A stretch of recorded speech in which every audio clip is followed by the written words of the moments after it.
SIRൻ്റെ പുതിയ കോപ്പി വന്നിട്ടുണ്ട്. കരട് കോപ്പി വന്നിട്ടുണ്ട്. അപ്പോൾ അത് എങ്ങനെ നമുക്ക് ചെക്ക് ചെയ്യാം, നമ്മുടെ വീട്ടുകാരൊക്കെ ഉണ്ടോ എന്നെങ്ങനെ ചെക്ക് ചെയ്യാം എന്ന് നോക്കാം. അപ്പോൾ അതിന് വേണ്ടിയിട്ട് ഞാൻ താഴെ ഡിസ്ക്രിപ്ഷനിൽ ഒരു ലിങ്ക് കൊടുത്തിട്ടുണ്ട്. ആ ലിങ്കിൽ കയറിയാൽ നേരെ ഇങ്ങനൊരു വിൻഡോ വരും.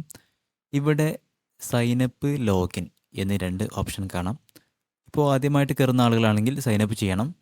അപ്പോൾ സൈനപ്പ് ചെയ്യുക, അതായത് മൊബൈൽ നമ്പറും ഇമെയിൽ അഡ്രസ്സും പിന്നെ ഇവിടെ താഴെ കൊടുത്ത ഈ ക്യാപ്ചയും അടിച്ചിട്ട് സൈനപ്പ് ചെയ്യാം. അതിനുശേഷം ലോഗിനിൽ വന്നിട്ട് നമ്മുടെ രജിസ്റ്റർ ചെയ്ത നമ്പർ ഇതവിടെ നമ്മൾ അടിച്ചെടുത്തിട്ടുണ്ടാവില്ലേ, ഈ രജിസ്റ്റർ ചെയ്ത നമ്പർ ലോഗിനിൽ വന്നിട്ട് നമ്മൾ ടൈപ്പ് ചെയ്യാം. അപ്പോൾ നമ്മൾ രജിസ്റ്റർ ചെയ്ത നമ്പർ അടിക്കുക.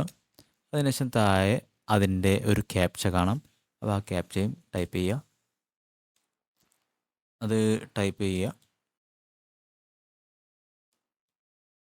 ഓക്കെ, അപ്പോൾ നമ്മൾ OTPക്ക് വേണ്ടി റിക്വസ്റ്റ് ചെയ്തിട്ടുണ്ട്.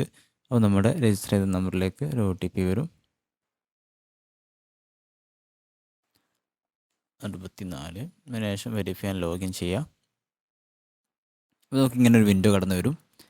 അതിൽ ഇവിടെ നമ്മൾ ഉപയോഗിക്കേണ്ട സാധനം എന്ന് പറയുന്നത് ഇവിടെ ഡൗൺലോഡ് ഇലക്ട്രൽ റോൾ എന്ന് കണ്ടോ, ഇതിൽ നമ്മൾ ചെയ്യേണ്ടത് ഡൗൺലോഡ് ഇലക്ട്രൽ റോൾ എന്നുള്ള ഇതിൽ നമ്മൾ ചെയ്യേണ്ടത് അത് ചെയ്യാം.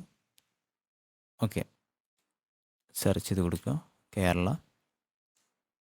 അതിനുശേഷം ഇവിടെ ഈ റഫ് റിവിഷൻ അവിടെ ഓട്ടോമാറ്റിക്കലി വന്നിട്ടുണ്ട്. ഇവിടെ 2026 SIR ഡ്രാഫ്റ്റ് റോളാണ്. അതിനുശേഷം ഇവിടെ ജില്ല ടൈപ്പ് ചെയ്ത് കൊടുക്കുക, മലപ്പുറം. അതിനുശേഷം നമ്മുടെ നിയോജക മണ്ഡലം. അതിനുശേഷം നമ്മുടെ പാർട്ട് നമ്പറും പാർട്ട് നെയിമുമാണ് വേണ്ടത്. പാർട്ട് നമ്പർ എന്ന് പറഞ്ഞാൽ നമ്മുടെ ഭാഗം നമ്പർ, നമ്മൾ ഏത് ബൂത്തിൽ നിന്നാണ് ഏത് ഭാഗത്തിൽ നിന്നാണ് കൊടുത്തിട്ടുണ്ടാവും. അപ്പോൾ ഇതിൽ 152 എൻ്റെത്, 152. ഓക്കെ, ഇങ്ങനെ കൊടുക്കുന്നു. അതിനുശേഷം ഇവിടെ ഒരു ക്യാപ്ച കാണാം, അത് സെലക്ട് ചെയ്യുക, ഈ ഒരു ടിക്ക് ചെയ്യുക. അതിനുശേഷം ഇവിടെ ക്യാപ്ച കാണാം, അത് നമ്മൾ ടൈപ്പ് ചെയ്ത് കൊടുക്കുന്നു. ടൈപ്പ് ചെയ്തിട്ടുണ്ട്. അതിനുശേഷം ഡൗൺലോഡ് സെലക്ട് PDF കാണാം, ക്ലിക്ക് ചെയ്യും. ഇവിടെ സക്സസ് എന്ന് കാണാൻ പറ്റും. അപ്പോൾ ഇത് ഡൗൺലോഡായി വന്നിട്ടുണ്ട്. ഇത് ഓപ്പൺ ഫയൽ ക്ലിക്ക് ചെയ്ത് നോക്കാം. അപ്പോൾ ഇങ്ങനൊരു PDF ആയിട്ട് നമുക്ക് കിട്ടിയിട്ടുണ്ടാവുക. നമുക്ക് താഴത്തോട്ട് ഇങ്ങനെ പോയാൽ ഇതിൽ നമ്മുടെ വീട്ടു നമ്പറും അതുപോലെ തന്നെ നമ്മുടെ ആരൊക്കെ വീട്ടിലെ അംഗങ്ങളാണ് ഉള്ളത് എന്നൊക്കെ നമുക്ക് ഇതിൽ നിന്ന് മനസ്സിലാക്കാൻ പറ്റുന്നതാണ്.